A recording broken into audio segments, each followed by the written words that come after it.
Ma'am, do you think we're gonna go to jail? What's that? Do you think we're gonna go to jail? I don't know. We're trying to figure it all out. As long as you guys cooperate with us and you guys tell us what happened, we'll go accordingly, okay? Man, you ever feel like we living in a movie? Cause this right here, this Megan Thee Stallion and Tory Lanez situation just got flipped upside down. New footage, new statements, new evidence, and I ain't talking about gossip. I'm talking court docs, police audio, surveillance, and doctors who ain't never even touched the witness stand. The more you look at it, the more it starts to feel like Tory ain't just a rapper doing time. He might be the fall guy. So let's break it all down. And now we ain't just running clips like some drama channel. We gonna walk through this thing, testimony by testimony, step by step. Cause what just came out, it changes everything. Peace and power, family. Welcome or welcome back to Panda Press. I'm P the Panda, and here we talk about what's going on in the world. Then we break it down, so maybe we all walk away a little smarter. And today, we got a case that don't just raise eyebrows, it raises questions. Let's get into it. So boom, first thing we gotta talk about, Megan says she got shot, right? So, since y'all so worried about it, yes, this Tory shot me. That was the whole thing. Protect black women. Believe Megan. Headlines everywhere. But when the cops pulled up that night, the first words out her mouth weren't, "I got shot." It was, How did that happen to you? Glass. Glass? Where? now, maybe she was scared. Maybe she ain't want to be a snitch. Maybe she ain't even know what hit her. All that's possible. But here's the part nobody's breaking down on the blogs. There's body cam footage, there's audio, there's visuals, and she says it clear as day. I didn't get shot. It was glass, not crying, not screaming, not panicked, just cool, calm, and collected. And when they tell her to step out the car, she barefoot, and right there on the ground is a broken bottle, clear as day, liquid everywhere. And then boom, you hear it, the sound of glass crunching under her foot. Then that's when the limp starts. Move back. Oh, stop. Hey, stop. Relax.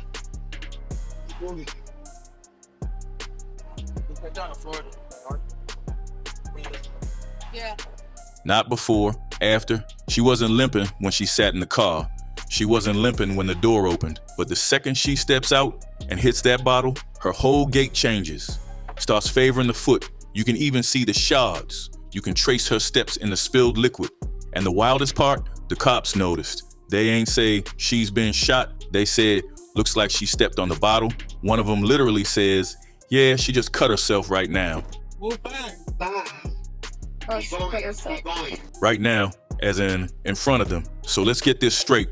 She steps on glass in front of police. Says it was glass. They see it happen. They comment on it. No shell casings, no gunfire at that scene, and yet that turned into a full-blown shooting case. I beg your pardon. I beg your pardon. Now again, we ain't saying there wasn't a gun that night. We ain't saying there wasn't drama. But what we are saying is, if the first thing she told police was glass, and the first thing police saw was glass, and the first injury looked like a glass cut, then why'd the story evolve into bullets and trauma and surgery? Why'd the public version skip over the first version? And more importantly, if that footage never leaked, would we even know the difference? Now fast forward to the hospital. Megan later went live and said the cops were rude, didn't care she was leaking, made her feel like a criminal. I'll get to the hospital, the police being so rude to me. Well, what's going on? Like, da-da-da-da, you're being detained, da-da-da. Ma'am, I'm being detained, I'm leaking. But I'm still not saying what happened. Shit crazy. Okay. All right. And so what happened with the plant? You were just walking. I stepping on glass. I have another cut on my right foot. I just stepped on glass the other day. So you were already hurt when you got into an ambulance. Okay. And then at that point, you just... So that was a f***ing lie. She ain't acting like someone who just got popped in the foot multiple times. She was joking with the staff, barely wincing. Even told the doc she stepped on glass the other day too. And yet, somehow, this turns into Tory Lanez shot me with 0 bullet casings, no matching DNA, and no firearm in the courtroom. Man, hit that like and subscribe for more. Don't stop the flow. Let's keep it going. Now this next part gonna blow your mind, cause see, there was a witness, a dude named Sean Kelly. He saw the whole thing from his balcony, and when he first spoke to police, he said the fight started between two women. One of them fired the first shot. Tory ain't even step out the whip till after the shots went off. Let me say that again. Tory was still in the car when the shooting started. That ain't internet talk, that's testimony. He also said Tory tried to stop it, tried to take the gun away. Now hold up, if you got a witness saying two women fought, one of them fired the gun, and Tory tried to stop it, how the hell did this man end up with 10 years? And before you say maybe the witness changed his mind, yeah, he did after the prosecution took him upstairs. Literally, people watched it happen. He comes in, sits down, gets pulled into a room by the state, comes back down, and suddenly his story different from the girls fought and shot to I don't remember exactly what happened. How you feeling, sir? How you feeling? You want to know exactly how I'm feeling? Yes, sir. I just stood here in this Los Angeles County and witnessed the worst miscarriage of justice that this world has ever seen. You want to know how I feel? I'll tell you exactly how I feel. I got some names that I want to call.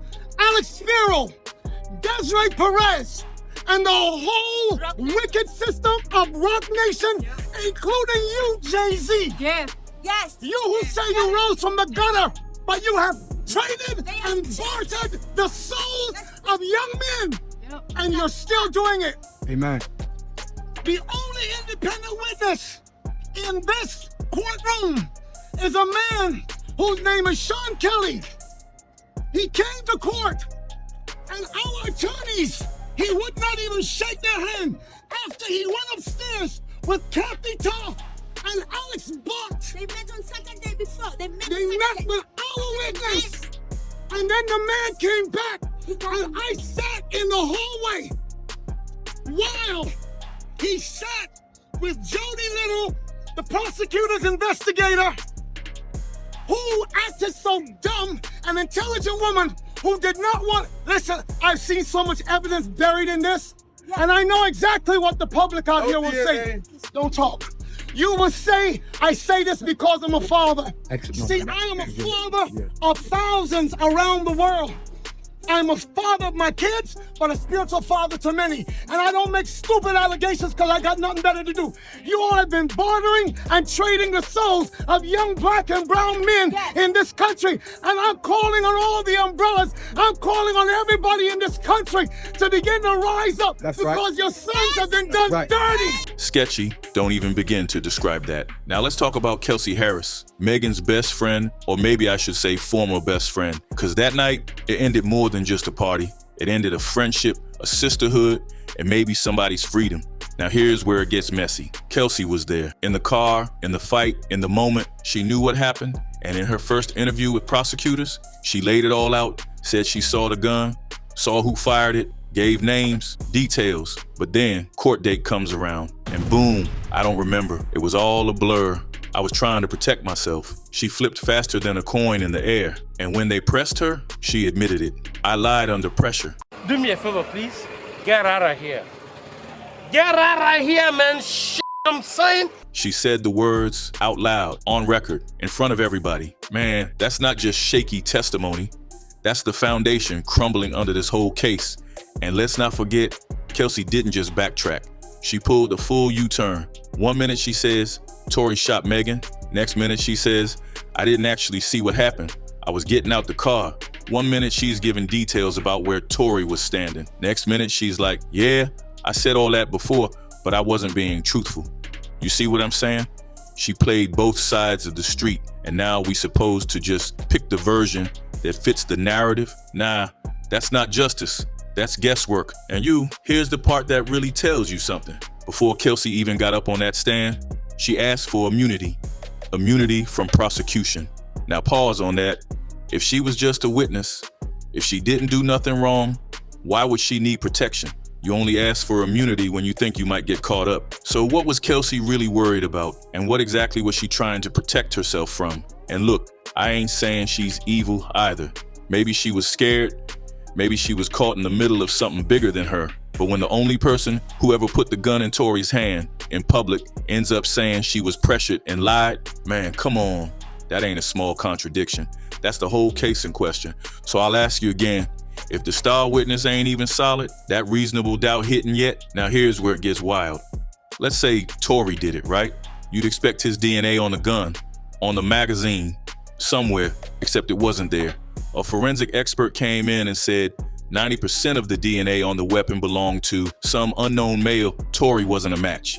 He had 0.01% trace DNA on the gun, basically the same level as you picking up a hair in a packed stadium. That's how small it was. On the magazine, nothing. Now let me break this down slow. If he fired 5 shots, like they said, you think they wouldn't find sweat, prints, oil, something? But here's what they did find. Female DNA, and guess who else tested positive for GSR? Gunshot residue? Kelsey. But her DNA never even tested on the weapon. They never checked it. Are you stupid or something? Now that don't sound like no full investigation to me. That sounds like tunnel vision. They picked their villain early and ignored every other lead. All right, now let's talk about that line. And all I hear is this man screaming. He said, dance.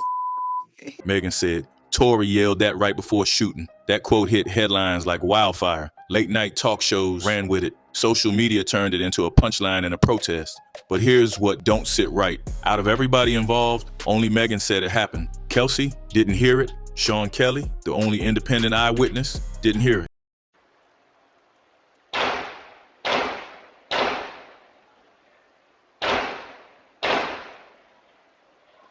Now think about that. This ain't some quick mutter under his breath. This was supposed to be him shouting out loud in the middle of a fight while holding a gun. And nobody else heard it? Not one person? Man, come on. Let's keep it real. That line sounds straight out of movie script. It sounds like the kind of thing you write after the fact, when the story needs a villain. It's cartoonish, it's meme-worthy, it's emotionally loaded on purpose. Now ask yourself, why would that line be the only thing that's stuck in her memory? Why was it front and center in her interview, in her statement, in the headlines, but absent from every other testimony? It's because that line wasn't made for the courtroom. It was made for the camera. And don't get it twisted. We're not saying Megan made everything up, but in cases like this, details matter. And when the only line that paints Tory as some wild villain with a gun only exists in one person's memory, you gotta question it, especially when the 2 other people there, the only ones not being pushed by PR, said they never heard it. I never put my hands on anybody. I never raised my voice too loud. Like, this was one of them times where it was like, it shouldn't have got this crazy. It shouldn't have escalated to right. that it did. So I get out the car and it's like everything happens so fast. Yes. And all I hear is this man screaming. He said, dance. And he started shooting. And I'm just like, oh my God. Like, he shot a couple of times. Mm-hmm. If someone really yelled, dance, before letting off shots, you'd remember that. So if they didn't, maybe it never happened. Now let's pull up to the hospital again. 3 different doctors touched Megan's case. Dr. 1, Anthony Lafredo.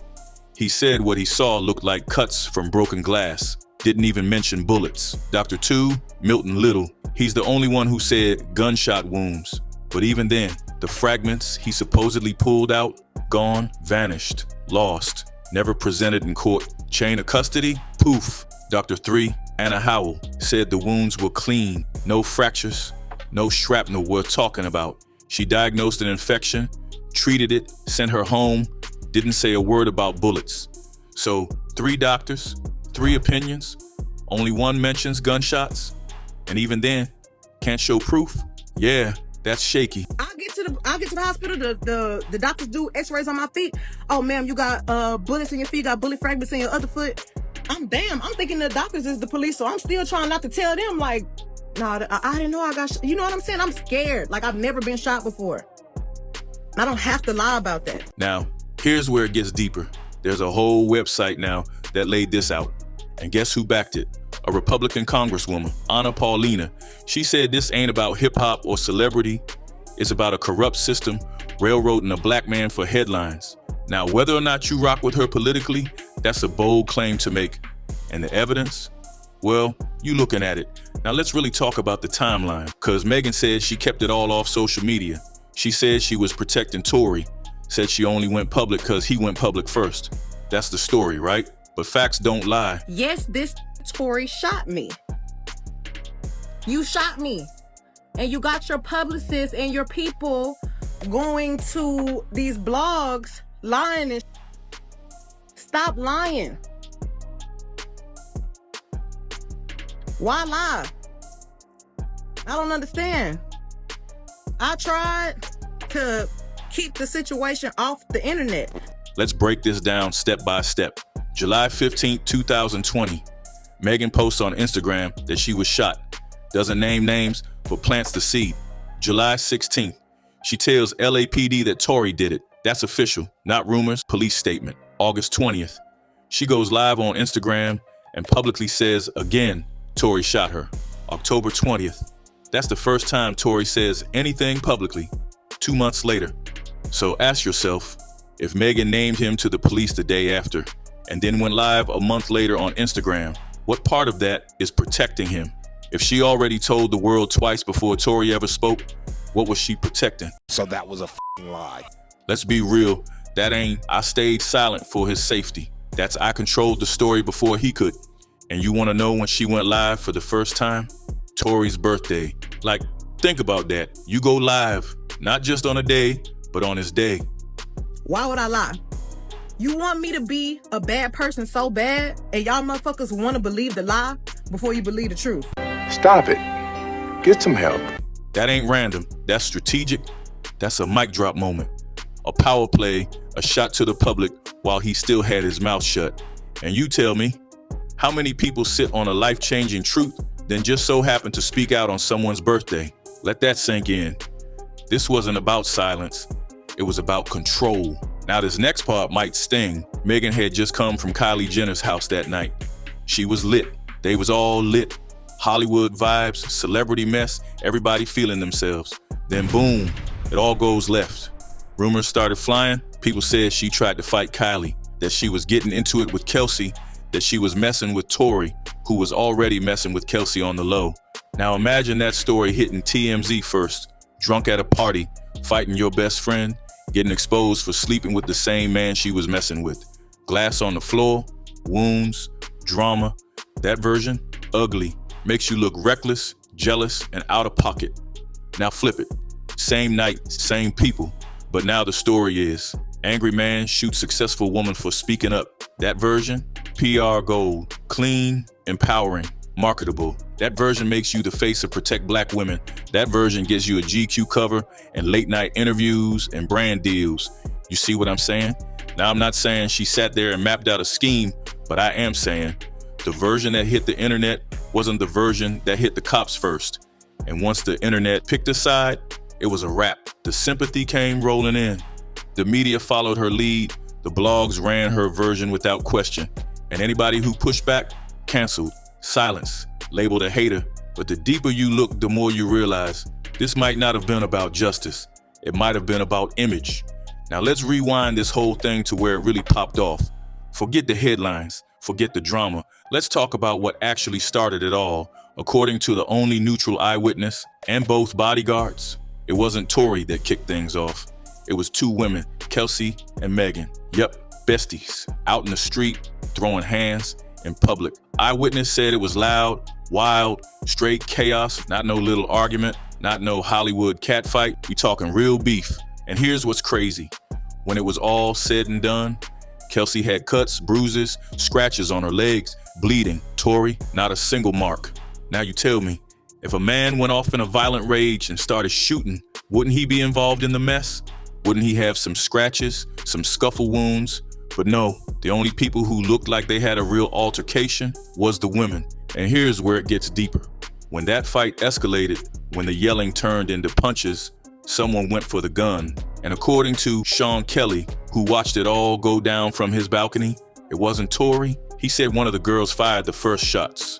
And Tory, he didn't even step out the whip until after the shots had already been fired. Think about that. The man supposedly responsible wasn't even standing when the first bang went off.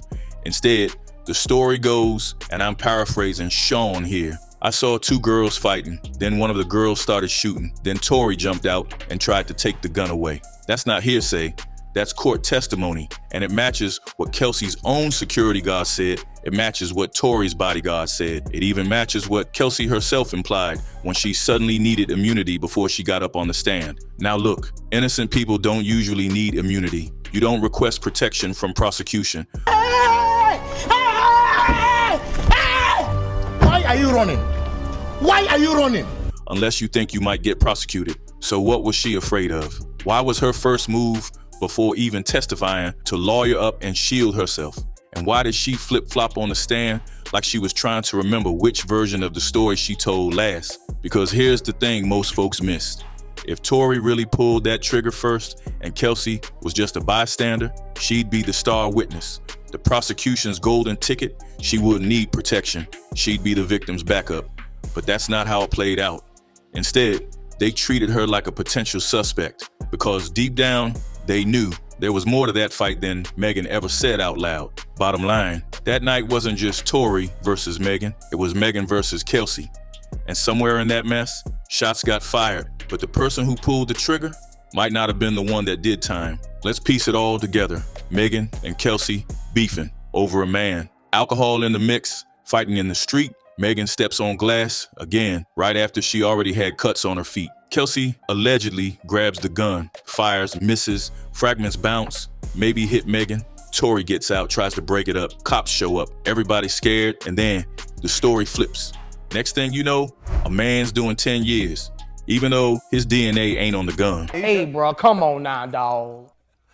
Come on, man. The only witness said he didn't fire. The doctors couldn't confirm bullet wounds. The evidence literally disappeared. Bruh, this ain't just shaky, it's criminal. Let's keep it all the way 100. Megan says she was shot, but every time you follow the paper trail, something's off.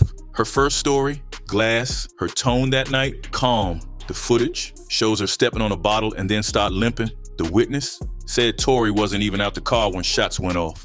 The DNA don't match. The bodyguards said Tory was trying to stop it. And then bullet fragments, poof, gone. So how did this man end up guilty? How does the gun's owner still remain sealed? How does a key witness get taken upstairs by the prosecution, come back down, and change his whole story? This ain't just about a celebrity beef. This is a warning. Look, Tory Lanez, he's one of the GOATs, one of my favorite rappers, but I ain't here to play superhero for the man. I'm here to talk facts. And the facts, they don't add up. This whole case, it ain't solid. It's stitched together with vibes and headlines. It's barely holding up, just enough to fool people who ain't really paying attention. Address that the incident occurred? The shooting happened? Nah, I don't know the address, bro. I was just trying to have my girlfriend. 1 second, bro. Stay right here for me, bro. Let go. Hey, we got an ambulance coming for her. Okay?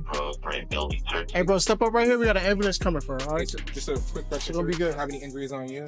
No, I don't. You need an R. That will come for your friend now, okay?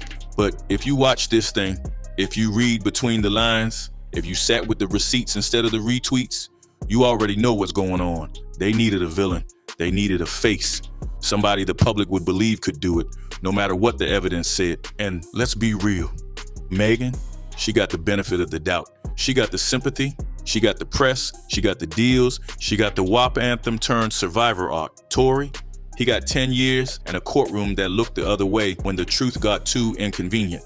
Now here's the part that cuts deeper. Let's say, just for a second, that all this gets confirmed. That everything we're saying, everything the footage shows, everything the witnesses testified, let's say it was a lie. Megan invented a version of the story that served her career and her image, not the truth. Then what? What happens to her? What does she deserve? Is it jail time? Is it public shame? Is it just a my bad and back to the red carpet? Because the problem ain't just about one person lying, it's what happens next. Because see, this type of move, this type of false story, it don't just hurt Tory, it hurts real victims. It makes people cold. Tomorrow, when another woman steps up with a real story, real trauma, scars, she gonna get hit with skepticism, with, are you telling the truth or is this another Megan situation? It builds a wall between justice and the people who need it most. That's what makes this whole thing so dangerous. Because the justice system ain't built on vibes. It's supposed to be built on evidence, on truth, on beyond a reasonable doubt. But now, seems like it's built on headlines and hashtags. And if you on the wrong side of the narrative, you done. Now look, we don't know everything yet. We weren't in that car, but we do know people lie. People fold under pressure. People twist stories to save face. And when you mix that with power, politics, and PR, truth becomes optional. So watch how people move. Watch how fast the story changes when new evidence comes out. Watch how quiet the crowd gets when the internet realizes they got played. And whatever you do, don't ever trust a courtroom just because it's got a judge in it. Because at the end of the day, this world don't run on justice. It runs on perception. You feel me? That's the game for today. You can stay blind or pay attention. I'll see you on the next one. Panda out.